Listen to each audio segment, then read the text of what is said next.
few weeks ago I showed you my craft room and the disaster that it was, and told you about how I was going to get it straightened out and organized. Well, it's been 3 weeks. I've been working on it about an hour a day. I don't have a lot of time, so I've been chipping away at it a little bit at a time. And I wanted to show you my progress, and I want to share with you some of the steps that I took to get to this point. To start off with, I did a major inventory of what crafts I had, and I created a box for each major category. So in my case it was art supplies, sewing, beading and jewelry making, and scrapbook and paper crafts. So I had a box for each of those, and I began just one shelf at a time, pulling things down and sorting it into those boxes. Well, I soon realized I needed 2 more boxes.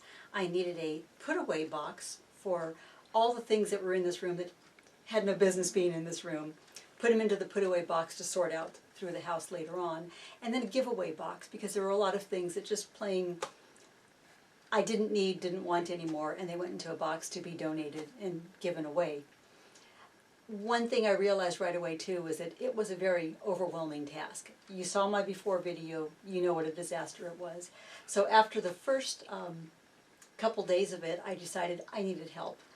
I called in the cavalry. I called in my sisters. One of my daughters was able to come by, and we had kind of like an old-fashioned barn raising party. We had a craft room raising party, and we went through and did the same thing, began sorting shelf by shelf into the boxes. So I want to go ahead and show you what I've got so far. Now, after having my sorting boxes of what everything was going to go into, I also had to decide how I wanted these shelves to be organized, what was going to go on each shelf. I didn't want to just randomly start putting things away because it would be a mess all over again.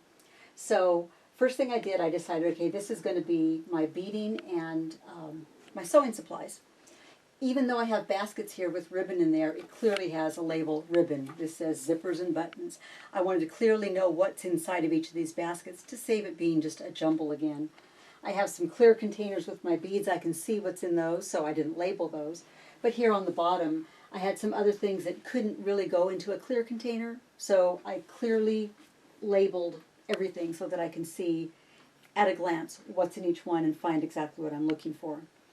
The next thing I decided on was all the fabric that I had shoved in bins and totes and in my closet. I didn't want that anymore because you really can't see what you have if it's stuffed in the bottom of a bin. What I did was I decided to wrap my fabric, and I want it to look like a little mini fabric store. So what I have here, these top 3 shelves represent 100 different pieces of fabric. Some of them are 5 yards of fabric, some of them are just 1 or 2 yards. And what I did was I bought these comic book backing boards. I guess they use them to keep comic books stiff, I don't know. But it was 100 boards for about $10 roughly. I didn't think I would use all 100. I actually pulled this out of one of them because I used all 100 pieces of board to put all my fabric up here, most of my fabric. And you can see that they are just wrapped nice and neat around the board. And one of my sisters, bless her heart, organized it all in color for me, color families, which was good. And then the small pieces are just folded up down below. These are the pieces that are less than 1/2 yard of fabric. Then, over here I have my scrapbooking supplies. I've got some nice totes that help to keep that organized so that it wasn't just loose and wild. This is kind of a little fun idea. I haven't filled these yet, but I've got a lot of small, little, tiny wiggle eyes and little fun clothespins and sequins and stuff. Those will be in these prescription bottles. I'll glue a couple on the cover so I know what's there. And it takes up this little space that would have just been wasted space. This one is not completely organized yet. I still have a box of things to go through, but this will be the rest of my art supplies on this shelf. And then one of the first things I did too was pull all the books from all over and put them all into one shelf. So instead of having books scattered here and there, they're all together and a little more organized. If we come around this way, if you remember, I had like a shop cart, a mechanics cart over here with all of my scrapbooking supplies on it.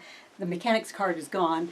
This is actually the last box that I still have to go through. There's art supplies in there that I haven't finished yet. And then back in this corner, I did have a big filing cabinet, like an office filing cabinet. And if you remember when I opened the drawers and we looked inside, it was basically just a great big box. Right now I have these little 3-drawer bins that are organized again into sewing and art supplies, and a little temporary table for the moment. This is still a work in progress. We're not done yet. And then my closet. If you recall, I told you not even my best friend had seen in my closet, for good reason. It was a disaster. What I have here, some of the fabrics that were just too bulky to go on the shelf, I've got here. Anything else I have, again, I very clearly labeled lace and trim, serger thread, fabric, music boxes. If I want to go to look for my music boxes, my stabilizers, everything is labeled. The big items that took up just shelf space and were laying on the ground all have their own spot. And over here, again, it's not completely organized, but at least it's all of my big things, my easels, my cutting boards, all those big things are in one. And I actually have some airspace here. Isn't that strange? I don't think I've seen that in a long time. And then the last thing I did, when I started to organize, I knew I was going to have a lot of little tiny small things that really can't get put away. Glue guns and hole punches and things like that. So I made a behind the door organizer, and I started off with a place to hang ribbons, ribbon bars up here. Then I have pockets, kind of like a shoe organizer, but big enough to put scissors or things, and it's clear so I can see what's in each pocket all the way down. And then I put some very large pockets at the bottom for some of the bigger items or bulkier items that I knew I was going to have. And that came in really handy to start putting into little small things that otherwise they'd be just in a big bin. So this is what I have done so far, and I hope this has inspired you to do something with your craft room or your craft closet, and I'd be happy if you'd leave me comments of what you think so far. Thanks.